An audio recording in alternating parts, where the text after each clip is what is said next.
tell you later. I have no. In fact, I'm live.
Hi, everybody.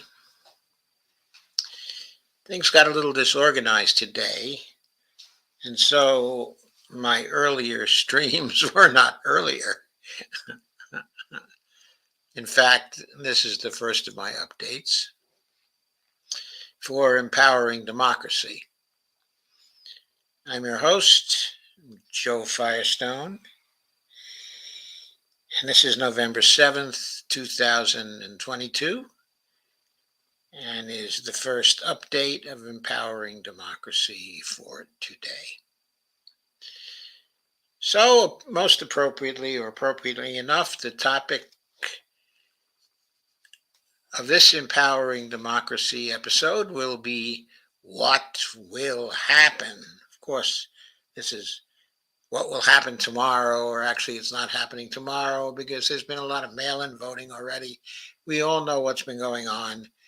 The election has been going on already for some time, but tomorrow roughly is the formal date, of the election.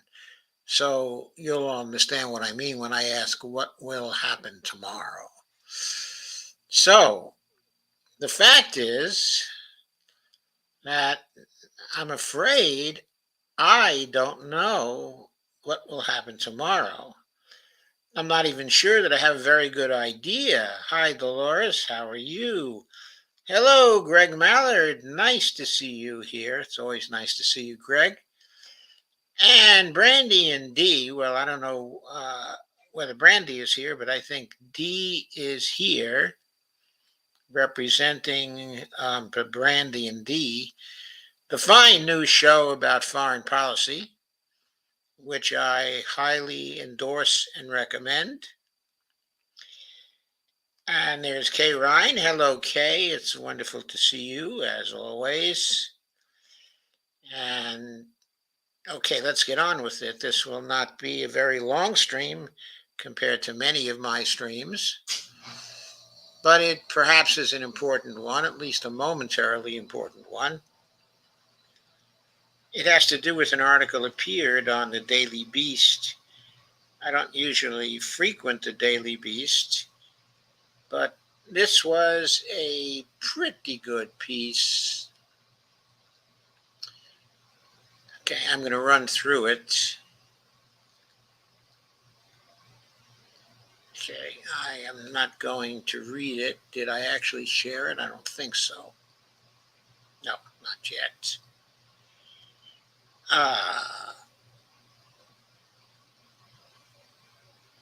So here is the Daily Beast. You are seeing that now. Well, you should be seeing that. Hang on a second. I have to do a little bit of sharing here.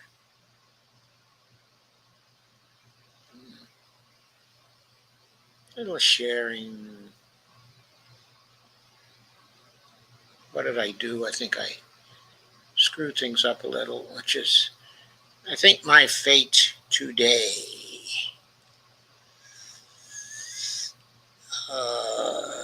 Here we go. Please do share, like, and subscribe this. I certainly appreciate that. Bring as many friends as you can.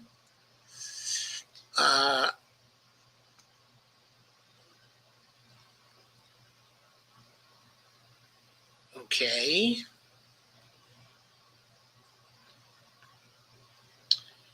So the Daily Beast article is up at this point.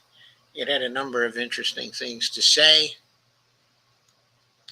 It's by Matt Fuller and Roger Sullenberger.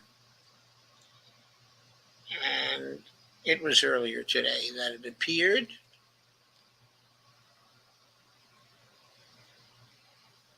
Pollsters have no effing idea what's going to happen this election. Pollsters and election handicappers are very worried they could be wrong in decisive ways for the 2022 elections. And there's a whole bunch of smoke around that voting booth, more than usual when the pollsters get active.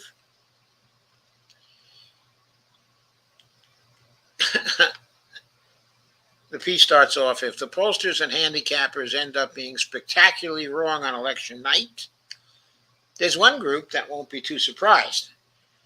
That's the pollsters and handicappers themselves. The 2022 elections could be exactly as modeled, but that specifically a 20 some odd seat pickup for Republicans in the House and maybe a 51 to 49 GOP Senate. But the people who watch these races the closest are also warning they might be wrong in decisive ways in either direction. And then the authors make a series of points.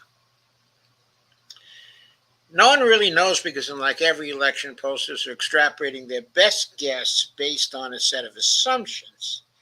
But unlike previous assumptions, the assumptions here are getting bigger. According to Dave Wasserman, the U.S. House editor at the Cook Political Report, the big problem is that, quote, response rates suck, unquote. We're down to 1% of people on a good day who are willing to talk to a pollster for free, he told the Daily Beast.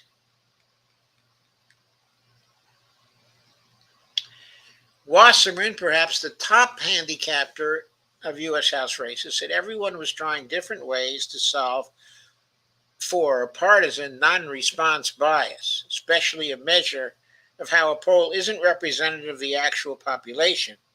But that means every pollster was making a different assumption about who's going to show up on November 8th that may or may not be accurate, unquote. Part of the issue is that Republicans seem less and less inclined to answer poll questions. And another part is that pollsters are being less transparent about their methodologies to correct for those types of difficulties. Quote, again, we are in many respects stumbling through the dark with headlamps and flashlights, unquote. Wasserman said, quote, and we have a vague understanding of where these races stand, but there are bound to be surprises. Nate Silver, the founder and editor-in-chief of the data-driven news site 538, expressed many of the same concerns as Wasserman. Quote, the quick version is that polling is getting harder because fewer and fewer people answering phone calls from unknown numbers. I'm included in that. I never answer phone calls from unknown numbers. And if people don't leave a message, they can forget it. I assume they're marketers. And among those who do, it's still a fairly big ask to have them complete a long survey at a time of declining civil trust, Silver told the Daily Beast.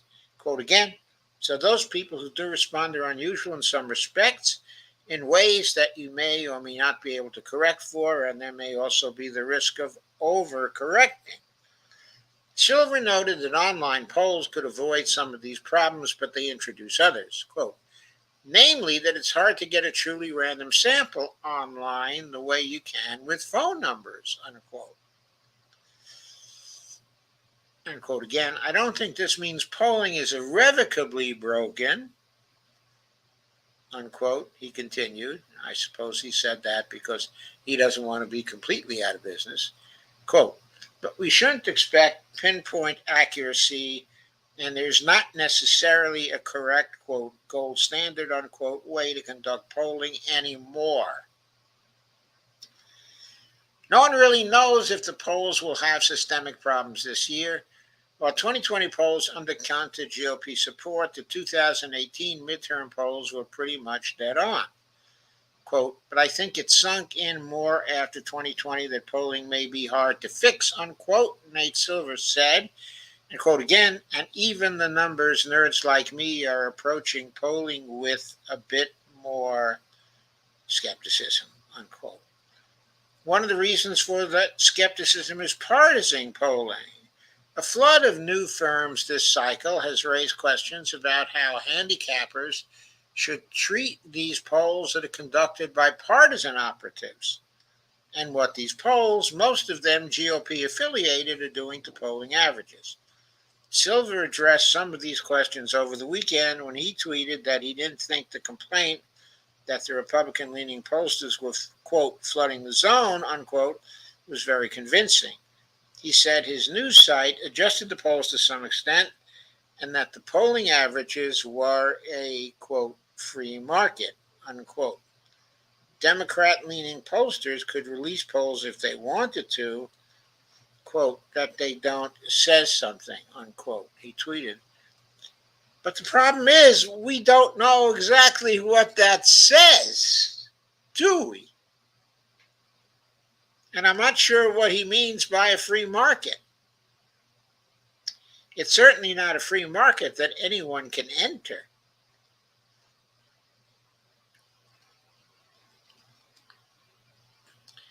Okay. It's obvious that the partisan polls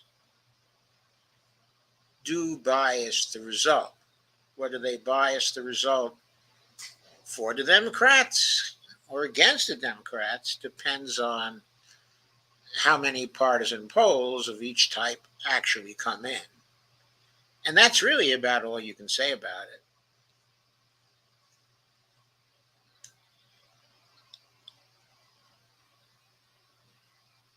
So here's a little thing.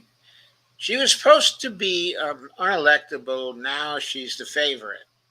It's an article called Toxic Lake that one can link on, I suppose, but we're not doing that here.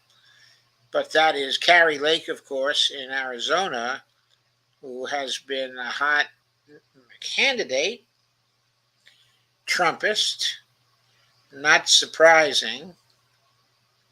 But many Democrats have expressed frustration that some of these polls are being used for political ends such as fundraising, voter outreach, and even shaping or manufacturing a narrative. In their minds, these polls aren't measuring public opinion so much as they're trying to inform it. I think what I would ask is, or say there, is so much as they're trying to form it. That isn't a new phenomenon, but seasoned observers are noting an uptick this cycle. Stephen Fowler, a political reporter for Georgia Public Broadcasting and the host of the Battleground Ballot Box podcast, has tracked the trend in Georgia this year. Fowler told the Daily Beast that voters need to know who is behind a poll and why, that not all snapshots of a race are equal, that some polls this year are, quote, not realistic, unquote, and that on the whole, the media and pundits would do a better job filtering the signal from the noise. There's another quote from Fowler, which I'm not going to read here. The important thing to note is that, here's a quote, that's relevant. This is from Fowler. Quote, plenty of the more recent Senate polls have unrealistic crosstabs that show Republicans having record black support, but cratering preference among white voters, which is not something real life reporting has borne out in either case. he observed, Fowler observed. Quote, still others don't share many details about how they conducted the poll, who they talked to, and why, making the skepticism meter run even higher. Jacob Perry, the co-founder of Center Street PAC and a former Republican campaign manager for 6 U.S. House races before he turned against Donald Trump, noted that his group does online polling, which is much cheaper to conduct, but which is frowned upon by most handicappers because of the self-selection bias. Yep. Before the days of random selection, there was a lot of polling that was going on. And it was often inaccurate. Way inaccurate. Why was it way inaccurate? Because of this very self-selection bias. Some of this stuff was going on in the Dewey-Truman race in 1948. The polling in that race was simply historic in the magnitude of its era. It saw Dewey as sealing all the way, and of course, famously on election night, but Truman had a very substantial majority, winning something like 306 electoral votes to Dewey's less than 200.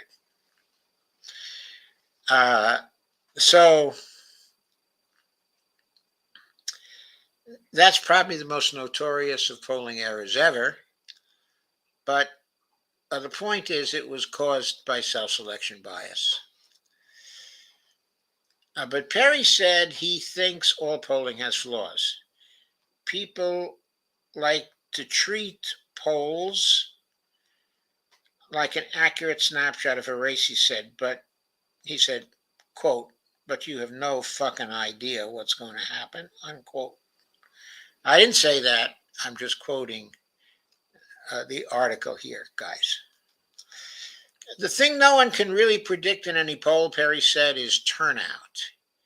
He noted that in 2016, pollsters had real difficulty forecasting how Trump's voters would show up.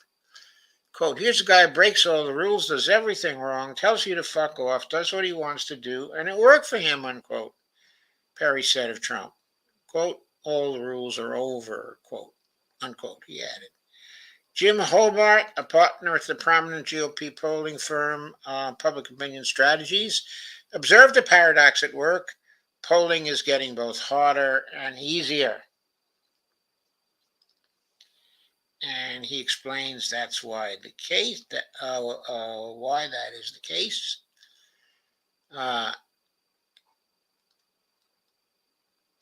He said, the irony of polling now is that even though polling is not much more challenging, the barrier of entry is low. For instance, text message and auto dial is pretty cost effective. So if some new firm is looking to build their name ID and they think it's going to be a good night for Republicans, I can see the logic in releasing a bunch of polls that show that, Hobart said.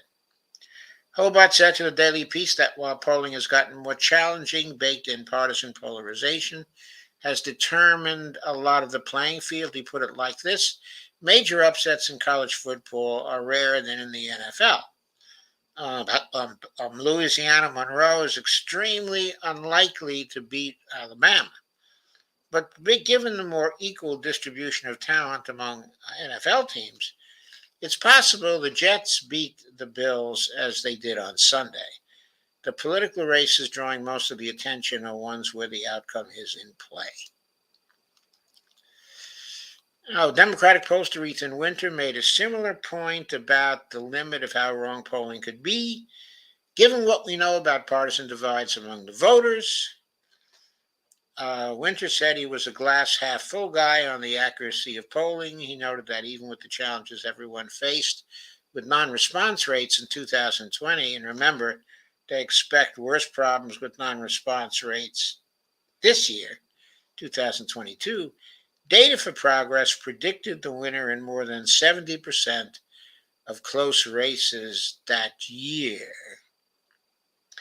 It's basically a miracle, I think, a testament to the sorts of innovations that the polling industry has been able to deploy in a relatively short amount of time, he said.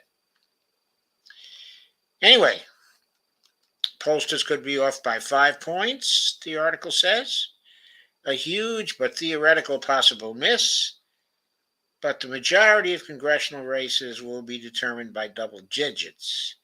Even if pollsters undercount GOP support by 5 points, a Republican running in a district with a partisan voting index that benefits Democrats by 30 points won't be turning red.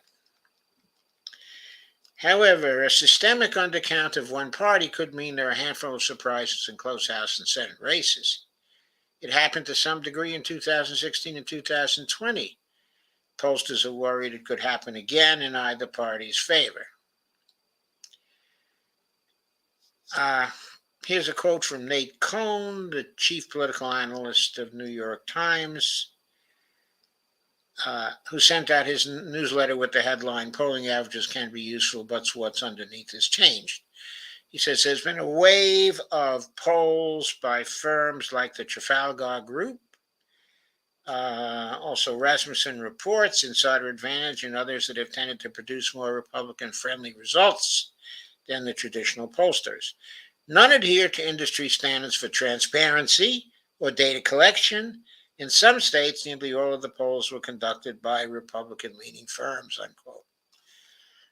If that sounds like a recipe for overstating the GOP standing in polls, it could be, but Cohn sent out a different newsletter on November 1st. That one was titled, "A Worrisome Pattern Reemerges in Seeking Response from Republicans in our final wave of Senate and House polls the last few days. That hallmark of non-response bias looks as if it's back. Overall, white registered Democrats were 28% likelier to respond to our Senate polls than Republicans, a disparity exceeding that from our pre-election polling in 2020. Cohn's point is if their polling was seeing a big partisan non-response bias, it's not much of a stretch to think other polls are experiencing that too. He concluded it was entirely possible polls on the whole wouldn't have the same problems as 2 years ago, and that non-response bias was just one factor among many that could cut either way.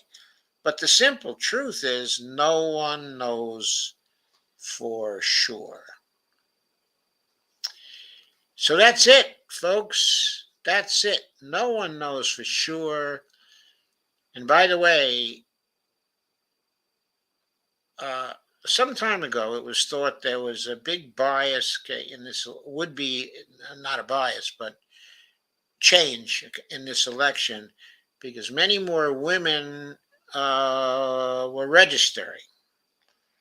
And some early contests that were basically ballot initiatives showed that women were very excited in a negative way about, the decision of the Supreme Court, the Dobbs versus Jackson decision.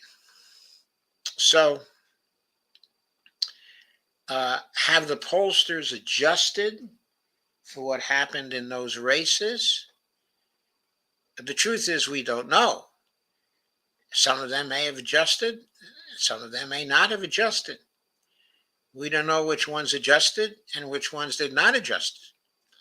So we just don't know how accurate these polls are at this point.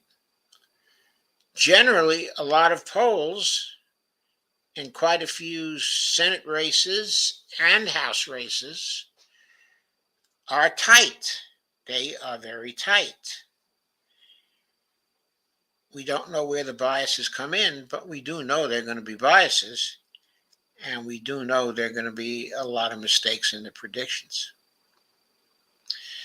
So when thinking about tomorrow, I think we have to think about that. And I think we have to try to take it into account. I don't have much margin in this stream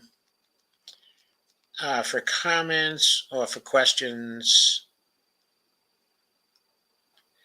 CC Swift was evidently having trouble with sound. I don't know why. I think my sound's all right. Wesley Weil says, "Hey, Steve Wolfbrand says, hello, everyone." A lot of people saying hello. That's nice. Steve says, should be interesting tomorrow. I'm not sure I want to live in interesting times about this. My next show, which is going to be at 8:05, which is very, very soon now, is going to be on a bunch of pieces that were defending democracy that appeared today. And the question is whether they were really defending democracy in the right way, or whether they would be effective, or what else we have to do to defend our democracy, because it is under extreme attack. Steve Wolfbrand says, well, it's finally raining here. I don't know if it will affect turnout. People here don't like to drive in the rain. Yeah, we don't like to drive in the rain either, and we're in Virginia. So he says, I'm getting about 100 emails a day asking for donations. Yeah, me too. And Steve says, Breaking Point's going live tomorrow at 7 p.m. Eastern time. And Steve says, nobody knows. I think that's right, that nobody knows. Okay, I'm going to end it here. I will see you in a few minutes for my next show, which is, what did I call it again? Empowering Democracy. Don't have it in front of me, but anyway, it's out there, scheduled for 8:05. So please tune in. Joe, have you this guy, John Stasevich, who's running for president? Have I heard of this guy? Yes, I have heard of this guy. I have looked at his platform. He's a candidate. He has to get on the ballots. His platform looks like, okay, it's very good. I have no doubt that he's not going to get much money from the big donors. So, of course, if we're talking dump the corruptions, we ought to do something. We should start a movement for him. Maybe start it early, very, very early, to have him around. So, Dolores says, see you later. Hope so, Dolores. Hope to see you in about 7 minutes. I got to end this now. See you in about 7 minutes, folks.